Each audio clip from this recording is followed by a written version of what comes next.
ইসলাম সমন্বয়, ইসলাম বিদ্বেষ বহির্ভূত এমনই বার্তা নিয়ে আল্লাহ রাসূল সাল্লাল্লাহু আলাইহি ওয়াসাল্লাম আজ থেকে 1400 বছর পূর্বে নিয়ে এসে বলেছেন কোরআনের আয়াত, আউযু বিল্লাহি মিনাশ শাইতানির রাজীম, বিসমিল্লাহির রহমানির রহিম, তাআলাউ ইলা কালিমাতিন সাওয়াইন বাইনানা ওয়া বাইনাকুম। তোমরা এমনই আহ্বানের দিকে ধাবিত হও, এগিয়ে এসো, চলে এসো, যে আহ্বানে আমি আর তোমার মধ্যে ব্যবধান কিছু নেই, যে কলেমার মধ্যে, যে আহ্বানের মধ্যে উঁচ আর নিচ, দুঃখী আর বেদুঃখী, সুখী, কালো মানুষ আর গরু মানুষ, ভালো মানুষ, অসুস্থ আর সুস্থ মানুষ, বড়লোক আর গরিবের মধ্যে কোন রকমের ব্যবধান নেই। সাওয়াইন বাইনানা ওয়া বাইনাকুম।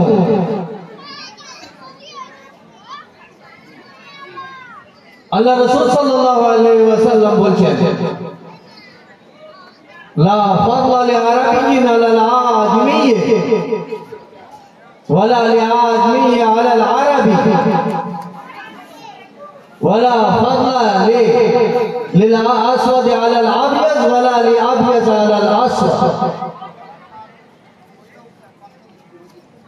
রাসূল আকরাম সাল্লাল্লাহু আলাইহি ওয়াসাল্লাম বলেছেন যে কোনো বৃদ্ধ এবং কোনো বালকের মধ্যে ব্যবধান ইসলামের মধ্যে নেই।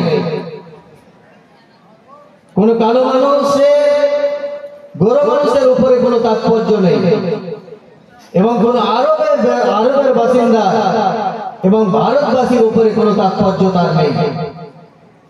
ইল্লা বিত্তাকওয়া, পরহেজগারী এবং আল্লাহর নবীর সুন্নতের উপরে প্রতিষ্ঠিত থেকে যে নিজের জীবন যাপন করলো, চাহে সে গরিব হতে পারে, মনীষ কাটাও হতে পারে, একটা কোটিপতি থেকে বেশি উত্তম সে। বিশাল আভিজাত্য সম্পন্ন একটা মানুষ হতে পারে, আর একটা এমনি নরমাল সাধারণ মানুষ হতে পারে। যদি আল্লাহ ফিরতই নরমাল মানুষের উপরে থাকে, বেশি থাকে, তাহলে সেই আভিজাত্য সম্পূর্ণ সে উকিল হোক, ব্যারিস্টার হোক, এমএলএ হোক, আর এমপি থেকেও মর্যাদা আল্লাহ তাআলার কাছে সেই মানুষটা যে আল্লাহ ফিরত, যার মধ্যে ওই গরিব মানুষটার উপরে আছে।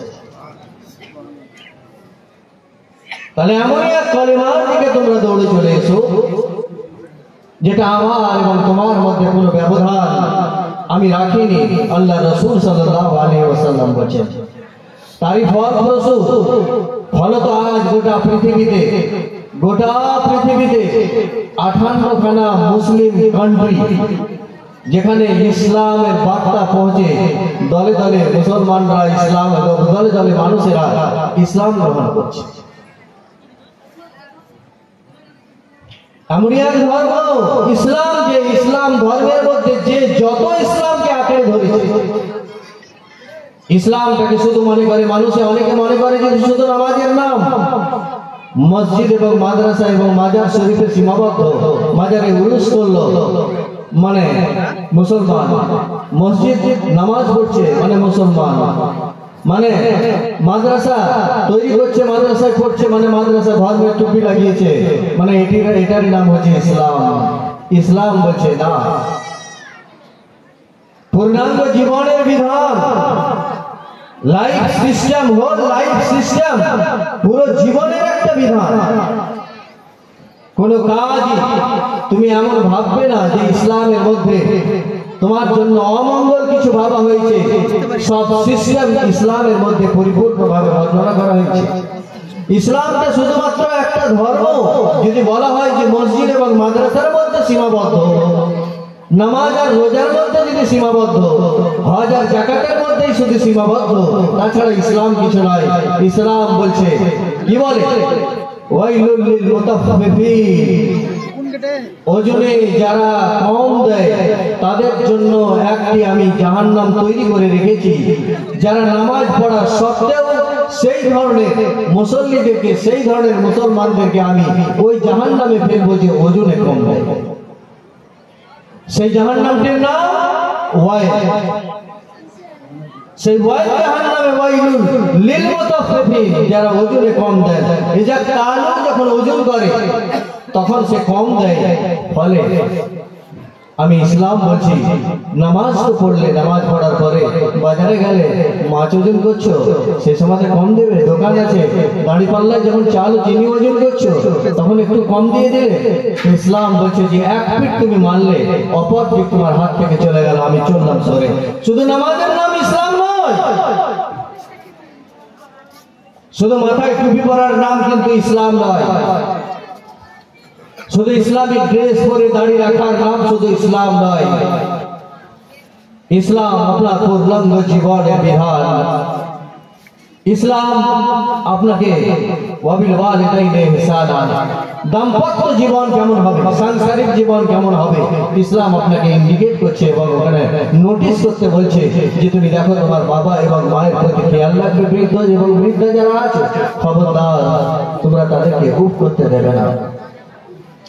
যদি তুমি তোমার বাবা এবং মার খেয়াল না রাখো, চাই হও তুমি কোটিপতি, হও তুমি অনেক অনেক মান এবং মর্যাদায় সম্পন্ন কোনো ব্যক্তি, তথাপি যদি তুমি এক দিকটা পালন না করো, হও তুমি তাহাজ্জুদ গুজার, হও না কেন তুমি রোজাদার, হও না তুমি ডবল হাজি, ট্রিপল হাজি, আর যদি তুমি খেয়াল না রেখেছো এই উমরার কোনো ভ্যালু এবং আল্লাহ রাব্বুল ইজ্জত তার কোনো মর্যাদা দেবে না। এই নামাজের উল্লেখযোগ্য যে নামাজ তুমি পড়ছো জুমায় 5 ওয়াক্তের নামাজে, তুমি মর্যাদা আল্লাহর কাছে পাবে না।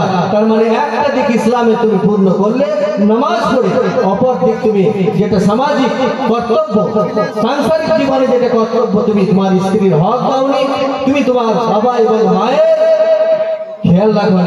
ফলে ইসলাম শুধুমাত্র আমরা ভাবছি যে তালওয়ার বা হয়তো বল্লম বা নিজা বা জোর করে মোবলিচিং করে মানুষকে দখল করে বা ধমকিয়ে বা এখনকার মানে দেখছেন তো ভারতবর্ষের পরিস্থিতি যে এমনভাবে কোণঠাসা করে মানুষকে জবরদস্তি বলে কি বলে মানে ঘর ওয়াপসি, নিজের ইয়েতে চলে এসো, না তো বিল্ডিং ভেঙে, না তো মসজিদ ভেঙে, না তো ঘর ভেঙে ঘরে বুলডোজার চালিয়ে। ইসলামকে কখনোই থামানো যায় না। আদর্শ পেশ করতে হবে রাসূল আকরাম সাল্লাল্লাহু আলাইহি ওয়াসাল্লামের যে মনোভাব আদর্শ, এটা কিন্তু হিন্দুইজম নয়। এই ধর্ম এমন ধর্ম যে এটা কোনো খ্রিস্টানিজম নয়। পৃথিবীর মধ্যে 4000 ধর্মের মধ্যে এমনই এক নির্বিকল্প ধর্ম যেটা পূর্ণাঙ্গ জীবন, জন্ম থেকে মৃত্যু পর্যন্ত তার সাংসারিক জীবন কেমন হবে তার বার্তা বহন করে ইসলাম। দাম্পত্য জীবন তোমাকে কেমন ভাবে সুখী হবে তার জন্য শুভাকাঙ্ক্ষী তোমার ইসলাম। অর্থনৈতিক জীবন কেমন হবে তার জন্য সামনেবেলাকে ঠকাবে না, সামনেবেলাকে ওজনে কম দেবে না, তার জন্য বলছে ইসলাম। আর আমরা ভেবে নিই যে ওরুস করে নিলাম আর নামাজ পড়ে নিলাম, হজ আদায় করে নিলাম, যাকাত দিয়ে দিলাম আর উমরা করে নিলাম, আর এদিকে উমরা থেকে ঘুরে এসে যা কিছু পরিস্থিতি যেমন ছিলাম সেই রকমই, যেমন বেঈমানি ছিল সেই বেঈমানি থেকে গেল, নামাজ পড়ার পরে যেমন ধোঁকাবাজি সেই ধোঁকাবাজি থেকে গেল। বলছে এটা এটা কোনো অবস্থান আল্লাহ রাব্বুল ইজ্জতের কাছে নেই। তার কারণ একটা তুমি নামাজ বা উমরা করে বা হজ করে বা যাকাত দিয়ে বা রোজা রেখে তুমি এক দিকটা পালন করলে অপর দিকগুলো তোমার এখনো শূন্য স্থান এবং শান্তি থেকে গেল। অপর দিকটা পালন করো। সামাজিক দিকটা ঠিক আছে কিনা তুমি দেখো, দাম্পত্য জীবনটা তোমার ঠিক আছে কিনা তুমি সেটা দেখো, সাংসারিক জীবন তোমার ভাই এবং বাবা এবং মা, তারপরে পাড়া প্রতিবেশী যে হক সে সম্পর্কে কোরআন এবং হাদিস যা বলেছে সে সম্পর্কে তুমি খেয়াল রাখো ঠিক আছে কিনা। যদি এগুলো ঠিক থাকে আল্লাহ রাব্বুল ইজ্জত বলছেন উদখুলু ফিস সিলমি কাফা, পূর্ণাঙ্গ রূপে ইসলামের প্রতি আবদ্ধ হয়ে যাও, মাথা নত করো এবং স্বীকার করে নাও। যদি তুমি পূর্ণাঙ্গ রূপে ইসলামকে স্বীকার করো তাহলে কখনোই ভাববে না যে শুধু নামাজের মাথায় টুপি বাড়িয়ে মসজিদে যাওয়ার নাম ইসলাম। ইসলাম তোমার সাথে আছে যখন তুমি দাঁড়িয়ে বাটখারাতে যখন কোনো জিনিস ওজন করছো, ইসলাম তোমার সাথে আছে। পরিবারে যখন ঢুকছো তখন ইসলাম তোমার সাথে আছে। ফলে আজ ইসলামের এই ঐতিহ্য, এই জলবা, এই মর্তবা, এই বিনয় আর এই ধরনের মান সুন্দর মনোরূপ আদর্শের কারণে গোটা পৃথিবীতে আজ ইসলাম ব্যাপ্ত। কোনো মুবলেচিং করে এ ধর্ম প্রচার ঘটেনি গোটা পৃথিবী জুড়ে। মনে রাখবে ইসলামকে কখনোই দাবানো যায় না নিজের আদর্শে শক্তিতে নিজের মনোভাব আদর্শ প্রদর্শন করে আজ পৃথিবীতে ইসলাম 58খানা দেশে রাজত্ব করছে। কোথায় সে এমন ধর্ম? একটা ধর্ম নেই, কোন ধর্ম এমন নাই যে পৃথিবীতে 200 কম বেশি 200 দেশ খানা 200 কম বেশি কান্ট্রির মধ্যে 58খানা একেবারে নির্বিঘ্নে একাধিকভাবে সংখ্যাগরিষ্ঠভাবে সুন্দরভাবে 58খানা দেশ মুসলিম শাসিত।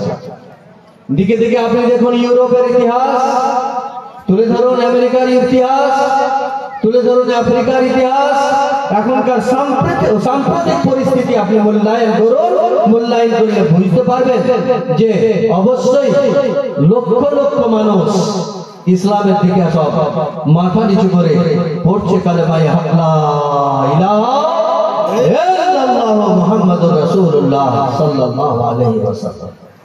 তার কারণ আমি একটা উদাহরণ দিই। যারা এই ধরনের পক্ষপাতী বা এই ধরনের মতবাদ রাখে যে জবরদখল করে আমি ইসলাম প্রচার করবো, খাজা সাহেব আদৌ কিন্তু তা এই ধরনের কখনোই করেননি, কোনো খাজাই করেননি। কি মঈনুদ্দিন খাজা, কি নিজামুদ্দিন খাজা, কি কুতুবউদ্দিন খাজা, কি ফরিদউদ্দিন খাজা, কোন খাজাই কিন্তু এই ধরনের করেননি। বড় পীর সাহেব থেকে নিয়ে মেজর পীর সাহেব, ছোট পীর সাহেব, কোন পীর সাহেবের এই আদর্শ ছিল না, এখনো নেই। আল্লাহ রাসূল সাল্লাল্লাহু আলাইহি ওয়াসাল্লামের আদর্শে বহিঃপ্রকাশ ঘটেছে হযরত মুজাদ্দিদ আল-ফিসানি আহমদ সরহন্দির উপরে। আল্লাহ রাসূল সাল্লাল্লাহু আলাইহি ওয়াসাল্লামের মনোরবার আদর্শের বহিঃপ্রকাশ ঘটেছে হযরত দাতা মেহবুব শাহ ওয়ালি রাহমাতুল্লাহি আলাইহির উপরে। তারই বহিঃপ্রকাশ ঘটেছে এখানে যিনি শুয়ে আছেন তার উপরে। আর সেই আদর্শের বহিঃপ্রকাশ ঘটেছে আল্লাহ ওয়ালাদের যত আছেন তাদের মাধ্যম দিয়ে। তার কারণ হুজুর পাক সাল্লাল্লাহু আলাইহি ওয়াসাল্লামের এক হাদিস আমি উল্লেখ করছি। এটা কোনো তালওয়ার বা বল্লম নয়, 550 বছর একাধিক ক্রমে, আর মাঝখানে গ্যাপ দিয়ে যদি হিসাব করা যায় তাহলে 900 বছর ভারতবর্ষ শাসন করেছে মুসলমানরা। কত বছর? মাঝে যদি কিছু গ্যাপ দিয়ে সবটাকেই ধরা হয় তাহলে 900 বছর। আর যদি একাধিক ক্রমে কন্টিনিউয়াস ধারাবাহিক ভাবে যদি দেখা যায় তো প্রায় 500 বছর শাসন করেছে মুঘল পিরিয়ডে। তাহলে 500 বছর মুসলমানদের এই শাসনকালে যদি কাউকে জবরদখল আর মোবলিচিং করে আর জবরদস্তি করে আর ঘর ওয়াপসির এই জুলুম করে বুলডোজার চালিয়ে মন্দির ভেঙে যদি কোন ধর্মকে নিস্তনাবুদ করার মানসিকতা রাখতেন তিনারা শাহজাহান বাদশাহ, যদি এই ধরনের মানসিকতা থাকতো আকবর বাদশাহ, যদি এই ধরনের মানসিকতা থাকতো মুঘল পিরিয়ডের বাদশাহ বা সেই রাজাদের, আদৌ কিন্তু একটা মুসলিম ছাড়া দ্বিতীয় কোনো মানুষ ভারতের উপমহাদেশে একটাও থাকতো না যদি জবরদস্তি করে ব্যাপার থাকতো। হিন্দল ওয়ালি খাজা আজমেরি বলেন, আমার এই ধর্মের মধ্যে, আমার রাসূলের এই ধর্মের মধ্যে, আমার ধর্মের মধ্যে নেই কোনো জবরদস্তি।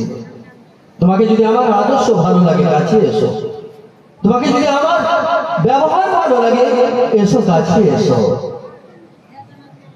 পানি দিল না, সবাই মিলে ধরে থাকলো। খাজা সেই ইতিহাস তো আপনারা জানেন, আল্লাহ ওয়ালাদের সেই ইতিহাস তো জানেন। আজও দেখুন দাতা বাবার দরবার, আজও দেখুন যদি হয়তো 100টা মুসলিম আছে অন্তত 5টাও দেখবেন যে তিলক লাগিয়ে সিঁদুর লাগিয়ে অনেক মেয়ে আবার হিন্দু ভাই এবং হিন্দু ভাই ওখানে হিন্দু রয়েছে। দেখেছেন কি দেখেন? আপনাদের কাউরি নজরে পড়েনি? আজমির শরীফে যদি 1000খানিক মুসলমান মানুষ আছে, 1000-এর মধ্যে এক অংশ দেখবেন হয় এই টিকিওয়ালা, না হলে কপালে সিঁদুর দিয়ে, আর না হলে কি বলবো যে মানে টিক দিয়ে ওখানে উপস্থিত হয়েছে ফুলের এবং চাদরের ডালি নিয়ে দাতা সাহেব খাজা সাহেবকে চাদর চাপাবার জন্য। বাস্তব কথা বলছি। তাহলে তিনার আদর্শ সবাইকে ভালোবাসা। জবরদস্তি করে যদি এই ধরনের করতেন তা আদৌ কোনো নন বা ভিন মুসলিম ছাড়া কোনো মানুষ তাদেরকে কাছেও যেত না, তাদের সোহবত এবং তাদের সংসর্গ ইখতিয়ার করত। বুঝা গেল? তাহলে রাসূল আকরাম সাল্লাল্লাহু আলাইহি ওয়াসাল্লামের কাছ থেকে এই ধরনের আদর্শ আমাদের মধ্যে প্রতিফলন ঘটাতে হবে। হুজুর পাক সাল্লাল্লাহু আলাইহি ওয়াসাল্লামের আদর্শ, আল্লাহর আউলিয়া কেরামের যে নীতি, সেই নীতি আমাদের চলাতে, বলাতে, দেখাতে, ফিরাতে, ব্যবসাতে, বাণিজ্যে, ধর্মে, সংসারে, রাজনৈতিক জীবনে, অর্থনৈতিক জীবনে আমাদের তার বহিঃপ্রকাশ ঘটাতে হবে। রাসূল আকরাম সাল্লাল্লাহু আলাইহি ওয়াসাল্লাম। আমরা কি রাজি আছি? ইনশাআল্লাহ। মহানবী সাল্লাল্লাহু আলাইহি ওয়াসাল্লাম একবার হাদিসে উল্লেখ আছে যে তিনি সাহাবায়ে কেরামদেরকে সপরিষদে বসেছিলেন। সাহাবায়ে কেরামদেরকে বললেন যে তোমরা বাবা একটু বসে যাও, আমি আসছি, আমার পিছনে কেউ আসবে না। উনি মাঠ দিয়ে বেরিয়ে গেলেন। মরুভূমি আর মরুভূমি, উত্তপ্ত বালি, রোদের প্রখরতা এত এত এত তীব্র যে সব গরম হয়ে পা রাখা মুশকিল বালিতে, মরুতে। রাসূল আকরাম এগিয়ে গেলেন, দেখছেন দূরে এক বুড়ি। জনাবে রাসূল আকরাম সাল্লাল্লাহু আলাইহি ওয়াসাল্লাম দ্রুত গতিতে এগিয়ে গিয়ে দেখছে তো একটা মেয়ে মানুষ, বুড়ি নেই, গোটা শরীরে মনে হয়েছে যে হাড়, মাংস নেই। টেরাখানা লাঠি নিয়ে দুপা দুপা করে, এক পা দুপা করে হাঁটে।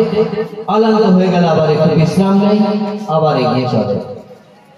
হতবাক লাগানো কাণ্ড যে এই বুড়ি, যার চলার ক্ষমতা সঠিকভাবে নেই, সেই বুড়ির মাথায় এত বড় একটা পুটলি। তাজদারে মদিনা মুহাম্মদ রাসূলুল্লাহ সাল্লাল্লাহু আলাইহি ওয়াসাল্লাম বলছেন, বুড়িমা, দয়াল সাগর রহমাতুল লিল আলামিন বলছেন, বুড়িমা, ও বুড়িমা, তুমি কোথায় যাবে? বুড়ির মুখে একটিও দাঁত নেই, কথা বলছে তো কথা স্পষ্ট বেরোচ্ছে না। বার্ধক্যের জন্য তার দাঁত ঝরে গেছে, মুখে দাঁত নেই। ও কাজের বাজারে যাব। রহমাতুল লিল আলামিন বলেন, ও বুড়িমা, তুমি কি, তোমার মাথার পুটলিটা ভারী লাগলে আমাকে একটু দাও, আমি এগিয়ে দিই। বুড়ি মায়ের মাথা থেকে পুটলিটা রাসূল আকরাম নিজের মাথায় নিয়ে, নিজের মাথায় নিয়ে এগিয়ে যাচ্ছেন।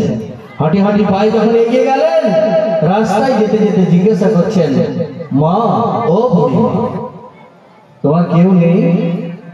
বৃদ্ধ অবস্থায় এরকম তোমার অবস্থা? বুড়ি বলে, বাবা, আমি হতভাগিনী, আমার কেউ নেই, সবাই মারা গেছে। বুড়িমা, মাথায় তোমার এত বড় পুটলি নিয়ে তুমি যাচ্ছ? বলছে, হ্যাঁ বাবা, আমি কি করব, দুর্ভাগ্যবশত আমাকে যেতে হচ্ছে। ঠিক তখন বাজারের সামনাসামনি ঢুকবে, বাজারের সাউন্ডের মধ্যে, সেই সময় উকাস বাজারের পূর্বেই মহানবী সাল্লাল্লাহু আলাইহি ওয়াসাল্লাম বলছেন, কে তিনি? আপনার নবী বলছেন। বুড়িমা, ও বুড়িমা, তোমার মাথার পুটলিটা আমি আর নিয়ে যেতে পারবো না। বুড়ি বলে, বাবা, তোমাকে মিনতি করি, সামান্য একটু বাজারে চৌরাস্তায় রেখে এসো। বুড়িমা বলে, ও বুড়িমা, তোমার এই পুটলি যদি আমি বাজারে নিয়ে যাই, তবে উতবা ইবনে শাইবা তোমার জন্য অপেক্ষা করছে, আবু লাহাব তোমার জন্য অপেক্ষা করছে। বুড়িমা, আমি এই পুটলি তোমার আর নিয়ে যেতে পারবো না। আল্লাহ রাসূল সাল্লাল্লাহু আলাইহি ওয়াসাল্লামের কথা শুনে বুড়ি বলছে যে, বাবা, কেন নিয়ে যেতে পারবে না? হুজুর বলছেন, ইয়া ও বুড়ি, শোনো, বাজারে যারা অপেক্ষা করছে, এটা সত্য তো? বুড়ি বলছে যে, হ্যাঁ, আসলে সত্য। তুমি জানলে কেমন করে যে আমার জন্য অপেক্ষা করছে? রাসূল আকরাম সাল্লাল্লাহু আলাইহি ওয়াসাল্লাম বলেন, ও বুড়িমা, দারুন নাদওয়াতে তোমার জন্য তোমরা মিটিং করেছিলে, সেই মিটিং এ যেন সিদ্ধান্ত চূড়ান্ত হয়েছিল যে আব্দুল মুত্তালিবের পোতাকে খুন করতে হবে, আব্দুল মুত্তালিব আবু তালেবের ভাইপোকে খুন করতে হবে, আবু আব্দুল্লাহকে আব্দুল্লাহর বেটা মুহাম্মদকে খুন করতে হবে। হয়েছিল কি হয়নি? বলছে, তুমি জানলে কেমন ছিলে মিটিং এ? বলছে, না, আমি ছিলাম না। বুড়িমা, এখানে শুধু শেষ নয়, ওই মিটিং এ চাঁদা ভাগ হয়েছিল যারা ডিউটি বা কেউ কাজের বাজারে মাল বিক্রি করে ওই চাঁদার পয়সা ভরবে। বুড়িমা তোমার মাথার উপরে যেন পুটলিতে যা আছে সেটা সুতো বাঁধা আছে, অর্ধেকটা লাল রঙের সুতো আর অর্ধেকটা সাদা রঙের সুতো। এই সুতো বিক্রি করে তুমি আব্দুল্লাহর বেটা মুহাম্মদকে খুন করার জন্য তুমি চাঁদা দিও, যেটা বাকি আছে সেই পয়সাটা ভরবে বুড়িমা। বলছে হ্যাঁ বাবা সবই তো ঠিক বলছো, তুমি তাহলে ছিলে বাবা? আল্লাহ রাসূল সাল্লাল্লাহু আলাইহি ওয়াসাল্লাম বলছেন যে না আমি ছিলাম। হয়েছে কিনা? বলছে হ্যাঁ হয়েছে। বলছে যারা আল্লাহর নবী যিনি মুহাম্মাদুর রাসূলুল্লাহ তিনাকে ওয়া মা হুয়া আলাল গায়বি বিদানীন, গায়বের খবর বলতে তিনি কণ্ঠিত নন। সুবহানাল্লাহ। তিনি গায়বের খবর জানেন, তিনি গায়বের খবর বলেন। তো বলছে হ্যাঁ বাবা, তো আমার মাথার উপরে যে পুটলিতে সুতো আছে আমি তো খুলিনি, তুমি জানলে কেন? ও মহান আল্লাহ তাআলা বলেছেন যে আল্লামাকা মা লাম তাকুন তাআলাম, তুমি যা জানা জানতে হে মুহাম্মদ আমি তোমাকে শিখিয়ে দিয়েছি, আমি তোমাকে জানিয়ে দিয়েছি। বলে হে বুড়িমা তোমার এই পুটলির ভিতরে অর্ধেকটা সাদা রঙের সুতো আর অর্ধেকটা লাল রঙের সুতো আছে। বুড়িমা এই সুতো বিক্রি করে তুমি মুহাম্মদকে মারার জন্য, খুন করার জন্য চাঁদা দেবে তো? হ্যাঁ বাবা ঠিক বলেছে। মিনতি করি বাবা, হাত জোর করে বলছি তোমাকে যে তুমি খবরদার মুহাম্মদকে জানিয়ে দিও। মুহাম্মদকে বলে দিবে না, যদি মুহাম্মদকে বলে দাও তাহলে কি হবে? বলছে দেশ ছেড়ে পালিয়ে যাবে। আমরা আমাদের সিদ্ধান্তে চূড়ান্ত যে সিদ্ধান্ত সেই সিদ্ধান্ত বাস্তবায়ন করতে পারব। তুমি মুহাম্মদকে কিভাবে চেনো? বলছে মুহাম্মদ একটা দুষ্ট মানুষ। তুমি জানো মুহাম্মদকে, দেখেছো? বলছে না শুনেছি। মুহাম্মদ মুহাম্মদ যেন একটা ভালো মানুষ নয়, বদমাশ মানুষ। মাআযাল্লাহ বলুন, মাআযাল্লাহ বলুন, আস্তাগফিরুল্লাহ। রাসূল আকরাম সাল্লাল্লাহু আলাইহি ওয়াসাল্লাম বলছেন, হ্যাঁ বুড়িমা তোমার এরকম শুনেছো? তো বলছে কে বলেছে?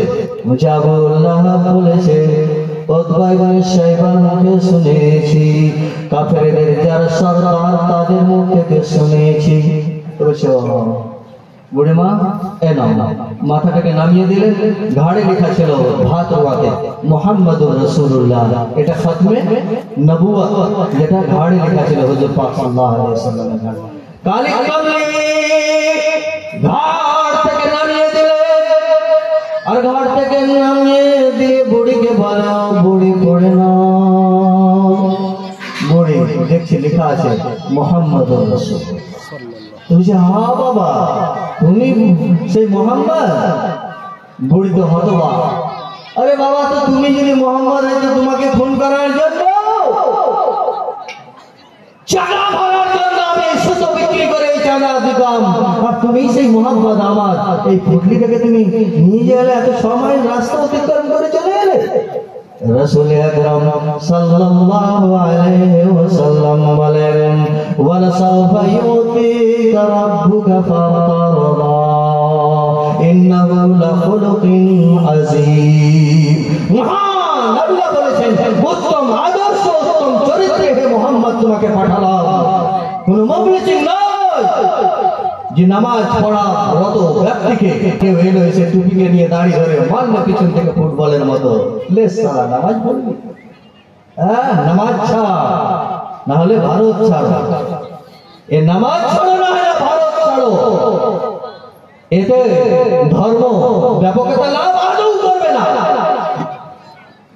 সেই আদর্শ যদি দেখাতে হয়, আদর্শ দেখাও তাজদারে মদিনা মুহাম্মদুর রাসূলুল্লাহর মতো আদর্শ, তাহলে হয়তো তোমার ধর্ম বিকশিত হতে পারে। বিকশিত হতে পারে, একটা কান্ট্রি থেকে দুই কান্ট্রি, দুটো কান্ট্রি থেকে তিনটে কান্ট্রি, এইভাবে হয়তো ক্রমবর্ধমান বেড়ে যেতে পারে।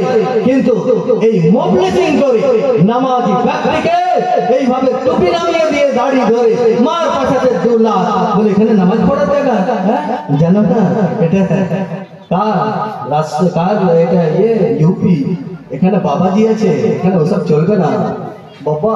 মসজিদ ভাঙো, মাদ্রাসা ভাঙো, বৈধ কাগজ নাই ঘর ভাঙো, বলে কতদিন চলবে? হযরতে বেলালের ইতিহাস মনে নেই? হযরতে সলমান ফারসির ইতিহাস মনে আছে এই মানুষের? হযরতে বেলাল মুআজ্জিনে রাসূলের ইতিহাস আছে মনে আছে এই মানুষের? যে উত্তপ্ত বাড়িতে পা ধরে তার মনিবটা অন্তর্জাল বলছি ছেড়ে দাও কালেমা লা ইলাহা ইল্লাল্লাহ, তোমাকে মুক্ত করে দেব। হযরতে বেলাল বলছেন আমার ছাল ছেড়ে রক্তপাত হয়ে যা, কিন্তু লা ইলাহা ইল্লাল্লাহ মুহাম্মাদুর রাসূলুল্লাহ সুবহানাল্লাহ। অবশেষে ছাড়লেন, হলো ছেড়েছিলেন কি? ওই বেলাল এমনই নৈকট্য লাভ করলেন আল্লাহর দরবারে। আল্লাহ বলছেন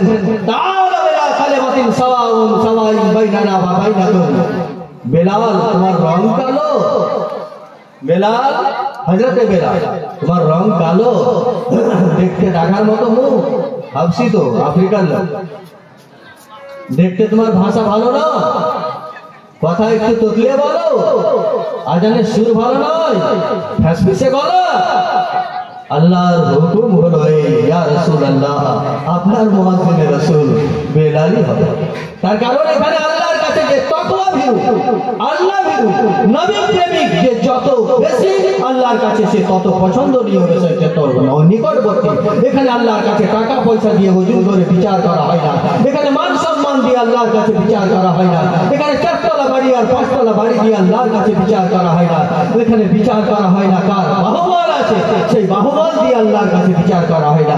আল্লাহর কাছে বিচার করা হয় তাকওয়া, পরহেজগারি, আল্লাহ ভীরত্ব এবং ন্যায় নিষ্ঠার উপরে আল্লাহর কাছে বিচার করা হয়। যে ন্যায় নিষ্ঠাতে এগিয়ে আছে, যে আল্লাহ ভীরত্বতে এগিয়ে আছে, সে চাহে বেলাল হাবশি হোক বা সলমান ফারসি হোক বা অন্য কোনো সাহাবী হন, আবু বকর হন বা হযরতে ওসমান গনি হন, যেই হবে হন, যে আল্লাহ ভীরত্বতে এগিয়ে আছে ইসলামের কাছে, তারই তাৎপর্য তার বেশি। বুঝা গেল? তাহলে হযরতে রাসূল আকরাম সাল্লাল্লাহু আলাইহি ওয়াসাল্লামের মতো আদর্শ হযরতে বেলাল রাদিয়াল্লাহু তাআলা আনহু, এমনকি কুদসি দেখতেও তেমন সৌন্দর্য বা দেখতে এমন কিছু ছিল না। একবার সাহাবারা কম্পিটিশন লেগে বলে বেলালই শুধু আজান দিচ্ছে, কিন্তু তার আগে গিয়ে একজন আজান দিয়ে দিয়েছে, ভোর আর হচ্ছে না, ভোর আর হচ্ছে না, সূর্য উঠছে না, ভোর আর কাটছে না। আল্লাহ রাসূল সাল্লাল্লাহু আলাইহি ওয়াসাল্লাম আবার বেলালকে পাঠান যে বেলাল যাও তুমি আজান দাও। হযরত বেলাল গিয়ে মেম্বারে উঠে আজান দিলেন, তবেই গিয়ে ভোর হলো, সকাল হলো, মানুষে নামাজ পড়লো ফজরে, নিজের নিজের কর্মে সব ব্যস্ত হয়ে গেল।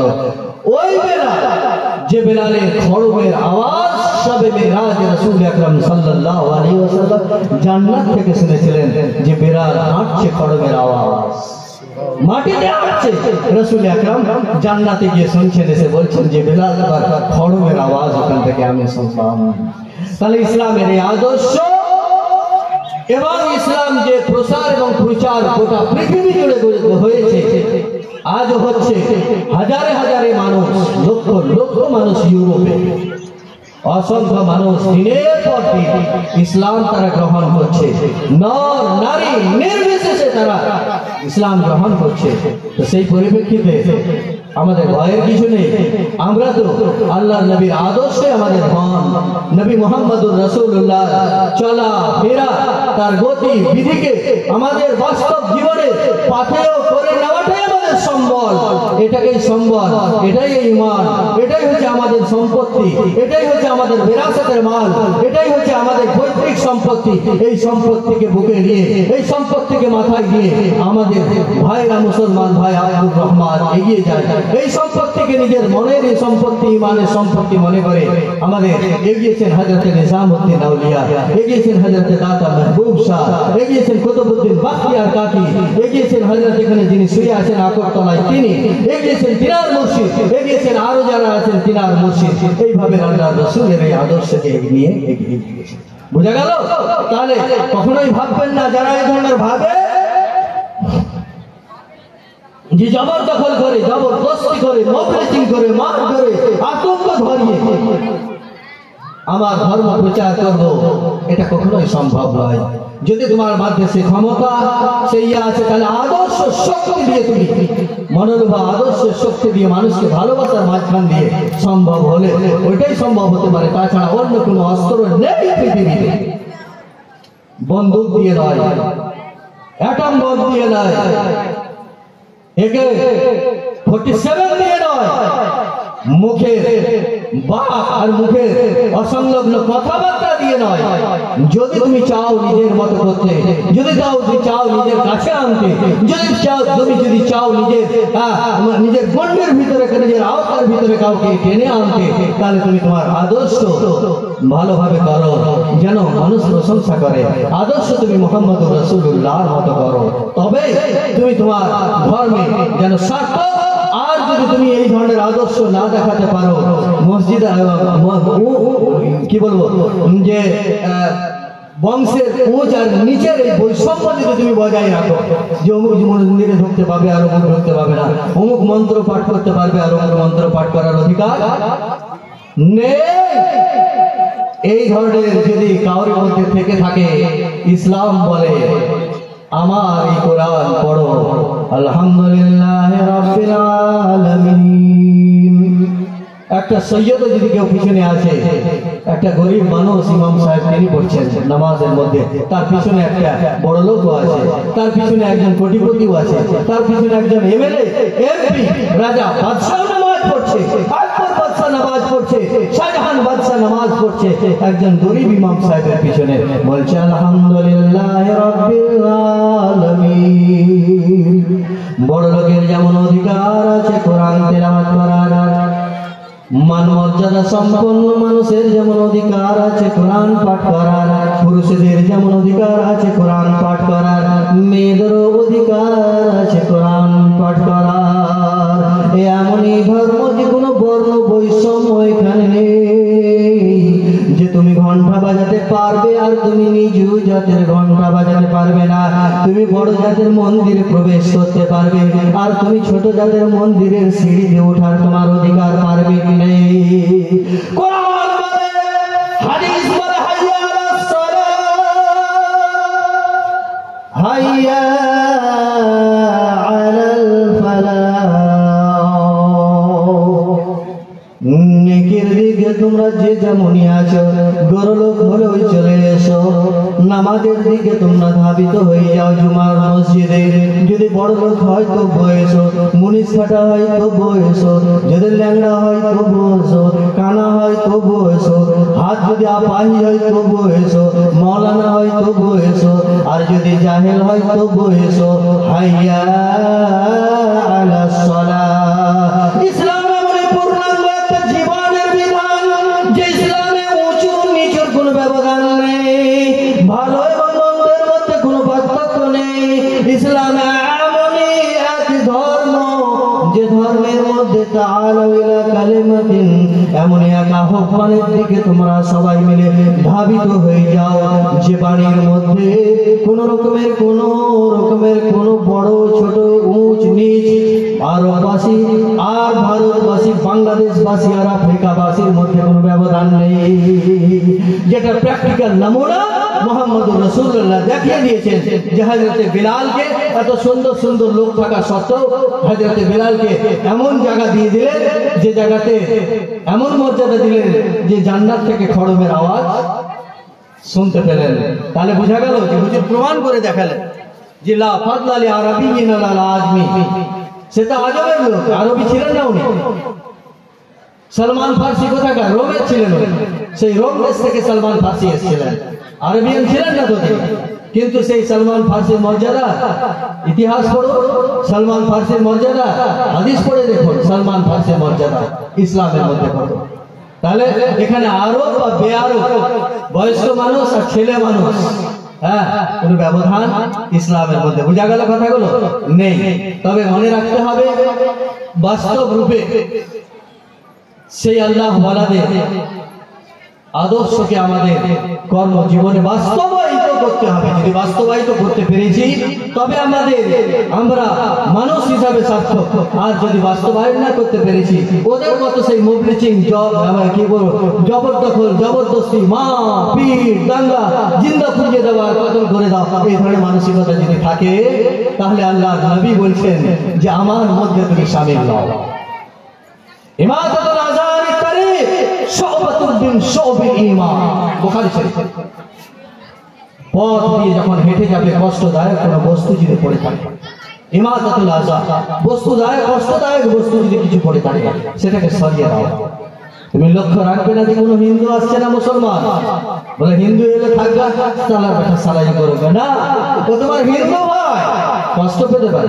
গরু যদি আসে সে উজুর খেতে যেতে পারে, পাথর যদি আছে মাঝ রাস্তাতে সরিয়ে দাও।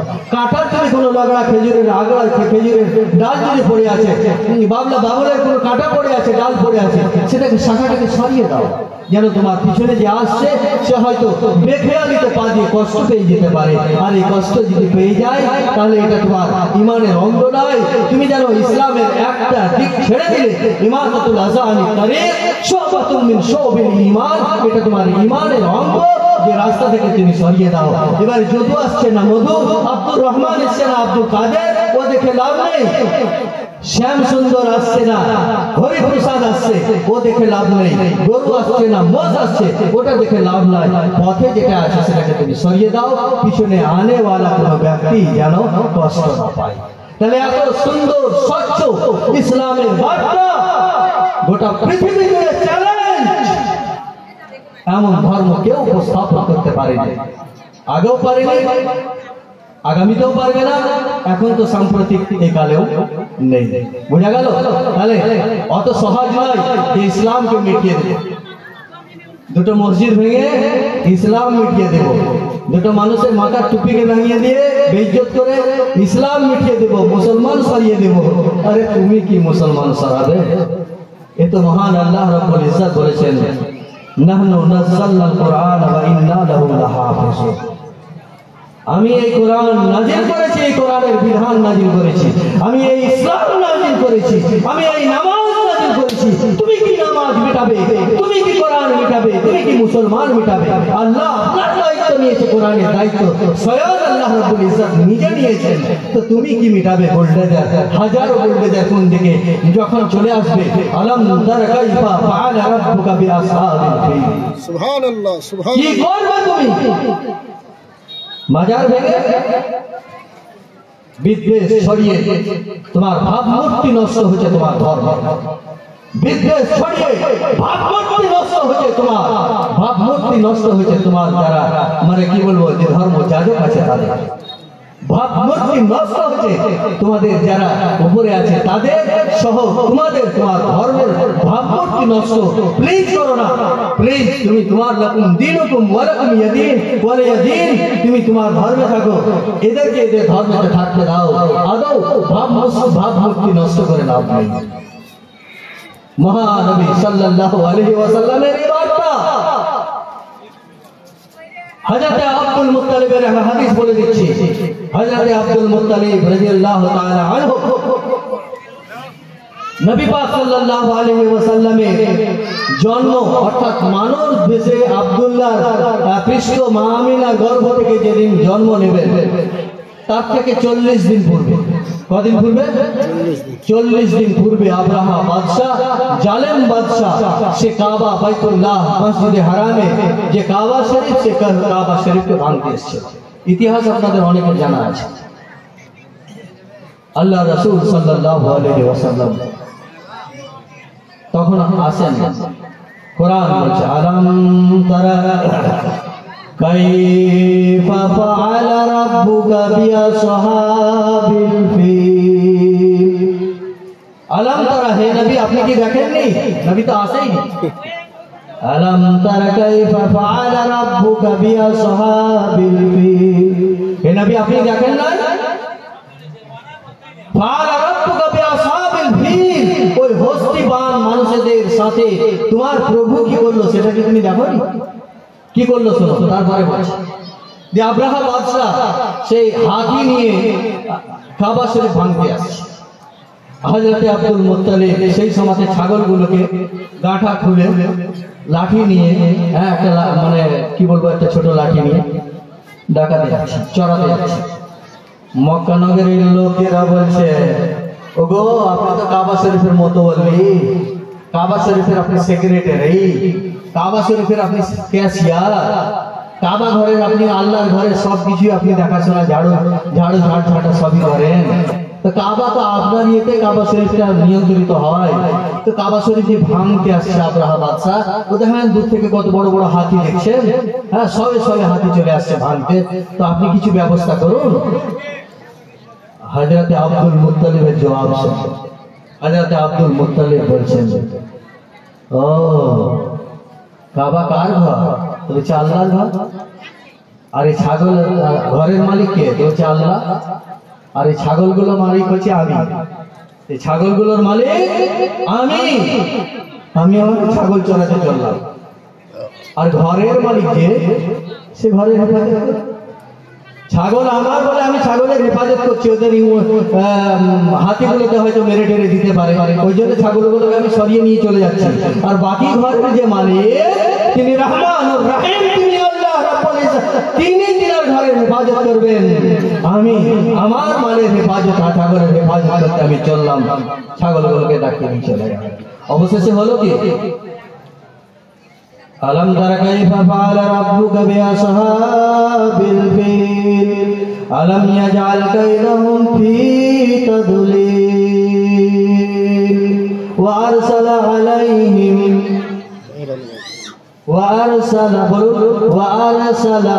আলাইহিম তায়রান আবাবিল।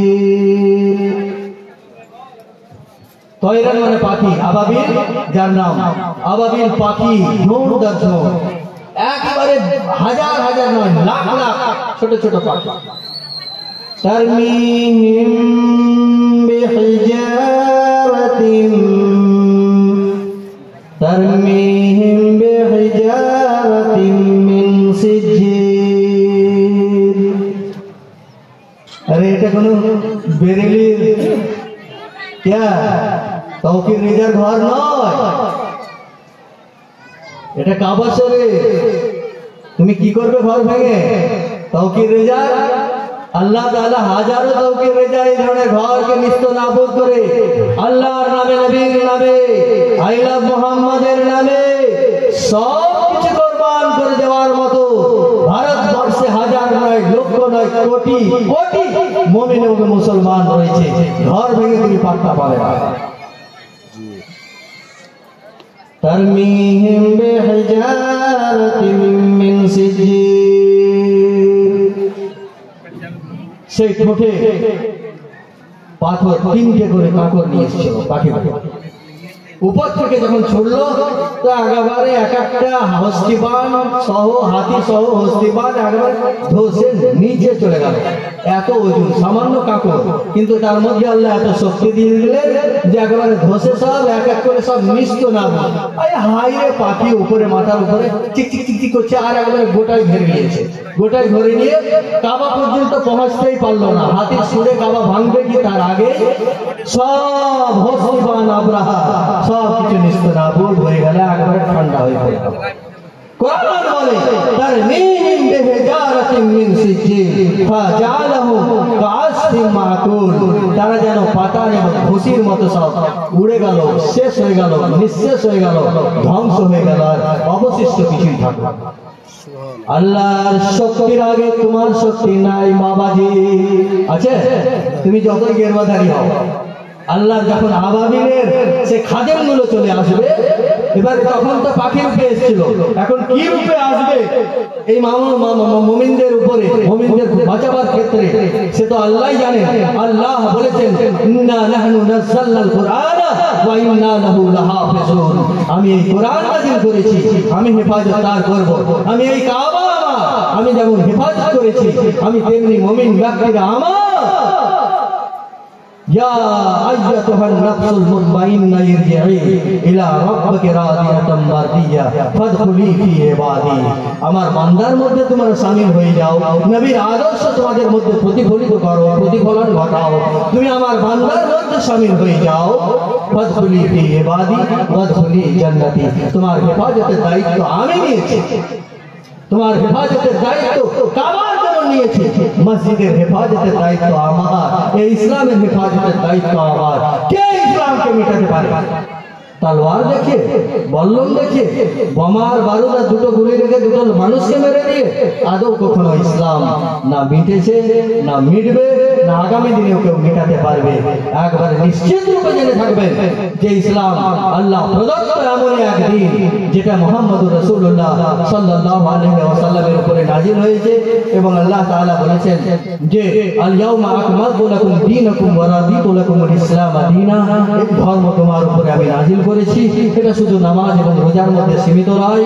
এই ধর্মের যে আদর্শ তার চোখ দিয়ে যেন ব্যবহৃত হয়, ইসলামের যে আদর্শ সেটা মুখ দিয়ে যেন প্রমাণ পায়, তোমার হাত এবং পা দিয়ে তার প্রতিফলন ঘটে, তোমার আদর্শ দিয়ে যেন প্রতিফলন ঘটে।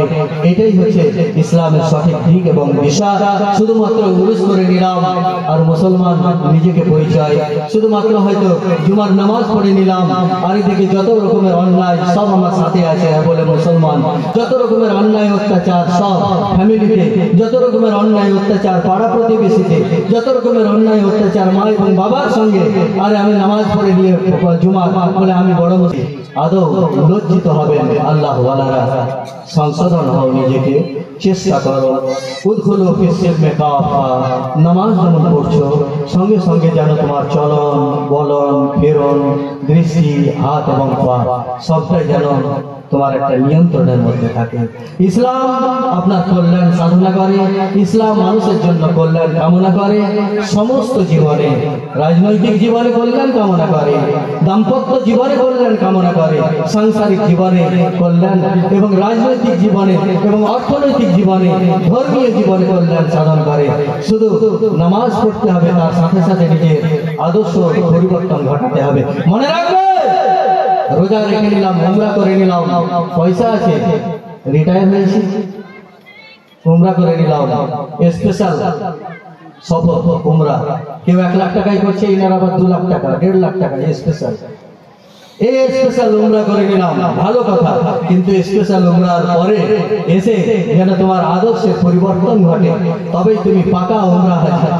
আর তোমার চোখ দিয়ে, তোমার মুখ দিয়ে, তোমার আদর্শ দিয়ে, তোমার পাড়া প্রতিবেশী মান সালিমাল মুসলিমুনা মিন লিসানিহি ওয়া ইয়াদিহি, যে মুসলমান তার হাত এবং পা দিয়ে সংরক্ষণ এবং শান্তি এবং সম্প্রীতি নিদর্শন যেন অন্য মুসলমান পেয়ে যায়। যদি তোমার হাত দিয়ে কেউ কষ্ট পায়, তোমার পা দিয়ে যদি কেউ কষ্ট পায়, তোমার জবান দিয়ে যদি কেউ কষ্ট পায়, তাহলে বলছে যে তুমি ইমানের একটা অংশ তুমি ছেড়ে দিলে, ইসলামের একটা অংশ তোমার হাত থেকে চলে গেল। ঠিক আছে, উরুস করলে একটা দিক পালন হলো, নামাজ পড়লে একটা দিক পালন করেছো, উমরা করেছো একটা দিক পালন হয়েছে, কিন্তু তুমি তোমার পাড়া প্রতিবেশীর একটা মেয়েকে জ্বালিয়েছো, তুমি প্রতিবেশীর একজন মানুষকে তুমি এই ধরনের অন্যায়ভাবে অত্যাচার করেছো, ভাইকে ফাঁকি দিয়ে তুমি জমি লিখে নিয়েছো, ভাইকে ফাঁকি দিয়ে তুমি এই ধরনের বোনকে ফাঁকি দিয়ে সই করে নিয়েছো বাপ এবং মার কাছে। আদর্শটা ইসলামের নয়। আল্লাহ রাব্বুল ইজ্জত যেন আমাদের হেদায়েত দিন। হে রহমান, মানুষকে তুমি তোমাকে চিনা, তোমার নবীর আদর্শ চিনা, তোমার ওলিদের আদর্শকে আমাদের বাস্তব জীবনে প্রতিফলন ঘটাবার তৌফিক দান করুন। বলুন, জোরে বলুন, আরো জোরে বলুন। মায়েরা সবাই বলুন আমিন, সুম্মা আমিন। ওয়া আখিরু দাওয়ানা আলহামদুলিল্লাহি রাব্বিল আলামিন। আস্তাগফিরুল্লাহ লি ওয়া লাকুম ওয়া লিসাইরিল মুমিনিনা। আল্লাহুম্মা সাল্লি